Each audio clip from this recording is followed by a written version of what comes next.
Hej, jeg skal vise jer, hvordan man bruger Chris-Line-produkter. Hvor man kan bruge dem, og hvordan man forbinder dem indbyrdes.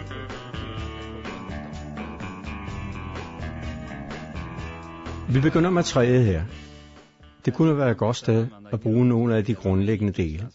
Og vi begynder med en startkæde. Jeg begynder hernede og fører ledningen rundt om her.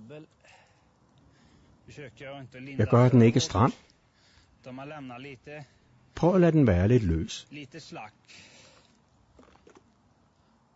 Der er 100 lys på kæden, og den er godt 10 meter lang.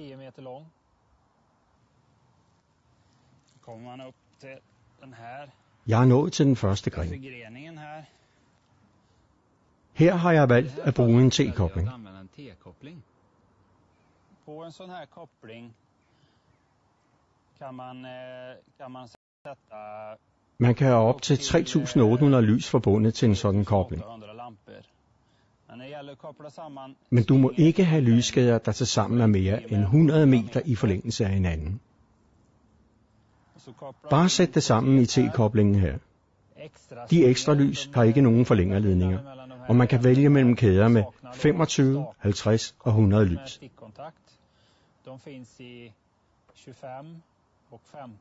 Nu er jeg færdig med et stykke her, og så kan det være en god idé at se, hvordan det ser ud.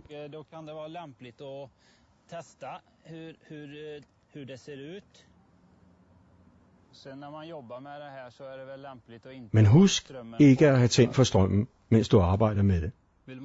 Hvis du vil have mere end 3.800 lys i træet, skal du bruge en ekstra startkæde. Grantræet her vil være et godt sted til et kegleformet net. Der er også et rektangulært net, som er godt til husfacader eller andre glatte overflader. Nettet her er fremragende til et lille træ med den facon. Det ser ret godt ud. Til det næste eksempel vil jeg vise jer vores istapkæde. Jeg hænger den bare langs kanten her, og slutter den til for enden.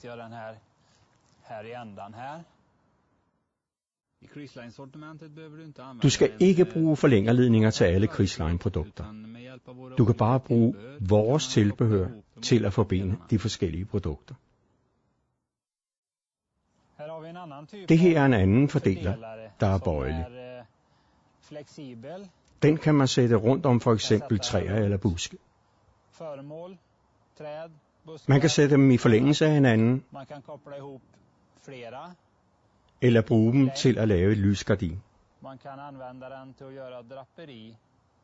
Sådan kan det se ud, når du er færdig.